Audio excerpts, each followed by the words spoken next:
Sir नमस्कार. नमस्कार. Sir आपली ओळख द्या ना. मी अशोक मारुती डुबे, ओके. देरडे कोराळे, देरडे कोळाळे, तालुका कोपरगाव, जिल्हा अहमदनगर, जिल्हा अहिल्यानगर. ओके. आता ही तुमची गाय आहे बरोबर ना? तर आज म्हणजे किती वर्षाची झाली आहे?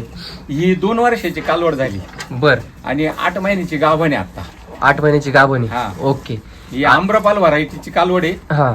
तिची आई 32 लिटर दूध दिलं तिने माझ्याकडे. Okay okay. हा, आणि ही 8व्या वेळेस माझी कालवड झालेली. बर. म्हणजे तिने ती 7 देऊन 8व्या वेळेस मला ही कालवड झालेली आहे. बर. आणि नंतर मी 9व्या वेळेस तिला विकलं गाभण करून त्या गाईला, तिच्या हा. आईला. ओके. हा. ती कितीला दिली काय?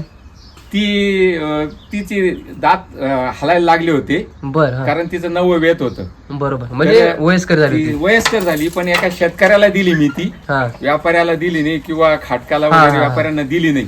कारण बर. आपण इतक्या दिवस तिला पाळलं आणि ती असं 2 पैशासाठी कोणाला तरी देऊन टाकणं काय मला योग्य वाटलं नाही. आणि तिने माझ्याकडे 6 कालवडी दिल्या अशाच. ओके. हा, त्या गाईनी माझ्याकडे. आणि ती बर. फक्त 7,000 रुपयाची गाय घेतलेली होती. काय बोलता? त्या गायीने मला 7 कालवडी दिल्या होत्या. हा हा हा. अशा पद्धतीची तिची असल्यामुळे मी एका शेतकऱ्याला ती विकली हा. 32,500 रुपयाला. 32,500. हा, गाभण. ओके. ठीक.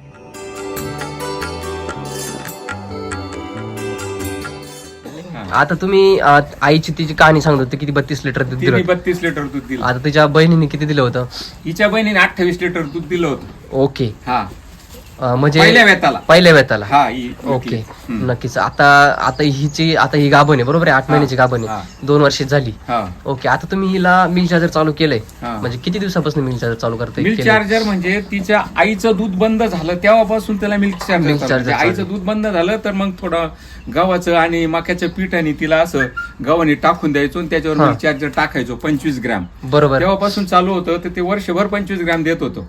ओके. त्या काळात माझ्याकडे चारा चांगला नव्हता सर.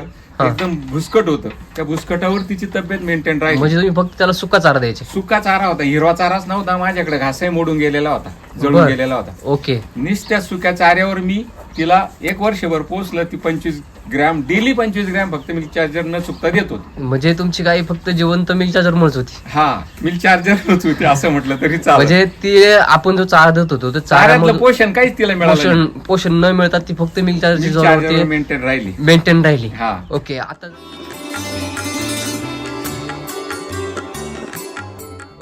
जर आपण बघितलं तिची जर तब्येत जर बघितली तर आपण जो काय म्हणतो डॉल्फिन मासा किंवा असं जे हा. अशी परिस्थिती. आणि तुमची हाईट जर बघितली, तुमची हाईट किती आहे? माझी हाईट आहे 5.5 फूट. 5.5 पण फूट माझ्या खांद्याला लागते. खांद्याला लागते. म्हणजे कमीत कमी ती 5 फुटाची तिची हाईट आहे. 5 फुटाच्या दरम्यान आहे. दरम्यान तिची हाईट आहे. म्हणजे एकंदरीत आपण जर लेंथ पण चांगली. लेंथ पण आपण जर बघितली तर लेंथ पण चांगली आहे त्याची बरोबर ना? ओके. आणि आता ही सगळी मिल्क चार्जरची कमाल आहे सर. बर. कारण नंतर मी 50 ग्रॅम तिला सुरू केलं पर डे. हा. आता तिला आम्ही पर डे 100 ग्रॅम देऊ राहिलो. ती 8व्या महिन्याचा चालू आहे आता, गाभण अवस्थेत आहे. बर.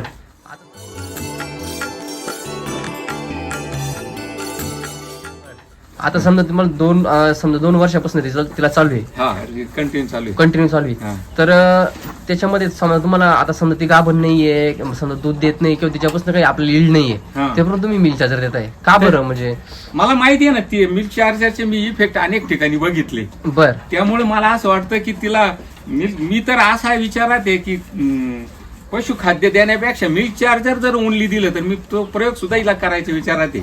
नक्कीच. ओनली मिल्क चार्जर द्यायचं, सकाळी 200 ग्रॅम आणि संध्याकाळी 200 ग्रॅम, बघू बरं किती दूध देते. ओके. असा मला प्रयोग करायचा विचार आहे. नक्कीच. हा, कारण मी बघितलं ना मिल्क चार्जर मध्ये. हा. आणि मला एका मित्राने सांगितलं की तिला तुम्ही अॅनिमल चार्जर शेवटच्या महिन्यामध्ये द्या. 9व्या animal health charger, animal health charger द्या. हा. की तिला जाण्याला त्रास होणार नाही. बरोबर. हा, आणि माझ्या एक डॉक्टर मित्रांनी पण सांगितलं अॅनिमल हेल्थ चार्जर जर तुम्ही दिलं म्हणे हा. तर तुमच्या गाईच्या पिशवीत हात घालून गोळ्या सुद्धा सोडायची गरज नाही पडणार. बर. ऑटोमॅटिक पिशवी क्लीन होऊन जाईल म्हणजे. बर. ओके. हा. असं तर मिल्क चार्जर चालू असलं तर ते नॅचरल डिलिव्हरी होते, त्यांनी काही Natural आजार पण delivery काही होते येतच आणि नाही. जार पडून जातो. बरोबर. आता जर आपण बघितलं तर समजा तुम्ही 2 वर्षापासून वापरतात तर तुम्ही काय डॉक्टर वगैरे काय केलं गेलं काही म्हणजे डॉक्टरला एक तिला 25 पैशाची गोळी पण नाही आतापर्यंत. काय बोलता? 2 वर्षात काही झालं? टॉनिक नाही तिला. माझ्या तिथं तुम्हाला काहीच दिसणार नाही. हा. हा माझ्याकडे काहीच नाही. मिल्क चार्जरचे डबे सोडून गोण्या सोडून काहीच नाही तुम्हाला दिसणार. बस तेवढंच. तेवढंच आहे. ओके, म्हणजे तुम्ही एक इन्व्हेस्टमेंट मिल्क चार्जर इन्व्हेस्टमेंट म्हणून तुम्ही गाईसाठी वापरता. इन्व्हेस्टमेंट म्हणून करतो मी, कारण ती पुढे मला असं वाटतं की ती माझा गोठा परत भरून देईल आता. नक्कीच. असं वाटतं. हा. आता तुम्हाला काय वाटतंय ती किती दूध देईल, काय अपेक्षा आहे तुम्हाला? मग आता तिच्या बहिणीने 28 दिलं हा. होतं, किमान तेवढं तरी तिने दिलंच पाहिजे आता. दिलंच पाहिजे म्हणजे देईलच बुवा. नाही, देईल तसं असं व्यवस्थापनच मला स्वतःला केलं. guarantee. व्यवस्थापन तसं केलं त्यांनी. तसं मिल्क चार्जर हे बाळपणापासून तिला मिळेल, ती लकी. बरोबर आहे. त्याच्यामुळे तिच्या कोण अपेक्षा जातात ज्यादा दूध देणं. नक्कीच आहे. आणि आता नक्कीच वाढणार. आणि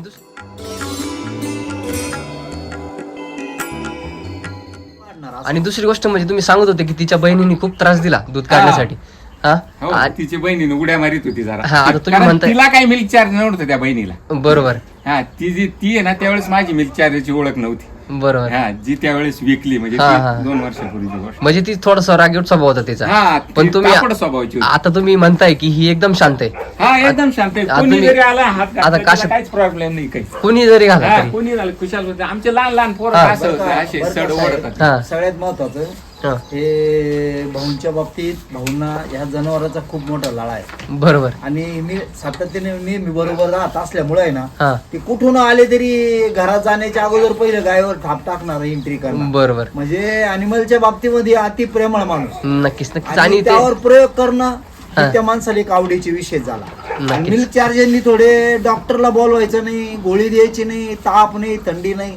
हा. पण त्यांना अजून त्याचं असा इफेक्ट जाणवला का हेच दिलं तर आपल्याला डॉक्टरकडे जायची सुद्धा गरज नाही. नाही तर 4-2 दिवसातून गोठ्यावाल्याला डॉक्टर नक्की बोलावं लागत. बरोबर त्यांनी बरोबर अजून तसं काही केलेलं मला तर मी सातत्यानं बरोबर आहे, बरोबर. त्यामुळे दिसत नाही. नाही. त्यामुळे आणि तुमच्या ज्या कंपनीने जे मिल्क चार्जर हा. बनवलं हे शेतकऱ्याच्या अतिशय महत्वाचं, शेतकऱ्याच्या हिताचं, शेतकऱ्याला या व्यवसायामध्ये पुढे नेणारा हा मिल्क चार्जर मला पाहायला मिळाला. नक्कीच.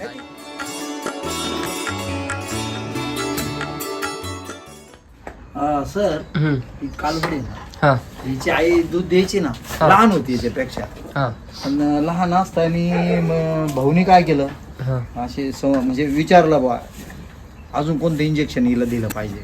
हा तर त्यांनी पैशाकडं न पाहता हा. ते इंजेक्शन देऊन ही कालवड तयार केली त्यांनी. बर. हौशी ना हा हा हा बा, जास्तीत जास्त क्वालिटी कशी तयार करतात. 1150 रुपयाचे तर सिमेंट. त्यांनी असं नाही म्हटले का 200-300 रुपयात गाय लावून द्या डॉक्टर या पोटावर शाळ्या नाही वळल्या. हे बरोबर. तेच आहे का, हे म्हणजे असंच breed आहे का? हाय केलं त्यांनी. हाय केलं. Hybrid. आणि हा. अशा पद्धतीनं त्यांनी ही कालवड तयार केली. म्हणजे नॅचरल आवड याला म्हणते. नाही. हे आमच्या भाऊकडून शिकायला मिळालं. ओके. मनापासून करा, मनापासून आनंद घ्या, असं त्यांच्याकडून मला एक मलमूत्र मिळाल्यामुळे मी त्यांच्या बरोबर काय मिळालं नक्कीच, एक त्यांच्या बरोबर नक्कीच. राहून आहे शिकायला ना, मिळतं त्यांच्याकडनं. फायदा तोटा कधीच होणार नाही. फायदाच होईल. नाही फायदा झाला तरी डोक्याला तरी समजेल, निदान पाहायला तरी मिळेल का यांच्या बरोबर फिरल्यानं काहीतरी बुद्धिमत्ते दोन गोष्टी नक्कीच वाढ होते. नॉलेज मिळेल. हो, हो. नक्कीच.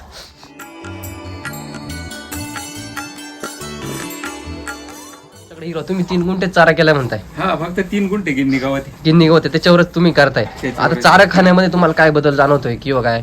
चारा कमी लागतो हा. आणि पूर्ण गवण चाटून पुसून खाऊन घेते साप. सगळं. हा, आम्ही तिला मिल्क चार्जर आहे सर, हा. नुसतं गव्हाणे टाकून देतो आता. आता याच्यात चारा चारा चारा असा टाकून. बाजूला करून घेतो हा. आणि टाकून ती सगळं चाटून घेते. ओके हा. ओके. म्हणजे तो पण तिला एक फायदा. खाद्याची सुद्धा गरज नाही. आवड तयार झाली. हा. ओके, नक्कीच नक्कीच.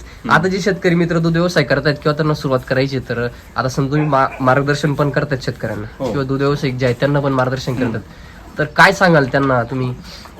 माझं स्वतःचं मत असं आहे हम्म, की केमिकलच्या नादी न लागता, हम्म. विषाच्या नादी न लागता लोकांनी SCT वैदिकनी हे जे प्रॉडक्ट काढलेले आहे सगळे, हा ॲनिमल चार्जर झालो गाईसाठी, animal health charger, milk charger आणि शेतीसाठी जे सगळे प्रॉडक्ट काढलेले, हम्म. त्याच्या शेतीचे जे खत, शेतीला आपण जे चाऱ्याला खत सुद्धा मिल्कच्या आपल्या SCT वैदिकच वापरलं पाहिजे. एकदम पूर्णपणे निरोगी, त्याच्यात कुठलाही विष राहणार नाही. बरोबर आहे. आणि मानवाला, आपल्याला घरातल्या कुटुंबाला सगळ्यांना ते खायला मिळेल चांगलं दूध, हम्म, जे पूर्वीच्या काळी वेदाच्या काळात होतं. म्हणून आज राम सरांनी वैदिक काढलेलं आहे. बरोबर आहे. हा, वेदाच्या काळातलं त्यांनी आपल्या आज आधुनिक काळात आणलेलं आहे, ते केलं पाहिजे असं स्वतःचं माझं मत आहे. नक्कीच. ओके, धन्यवाद सर.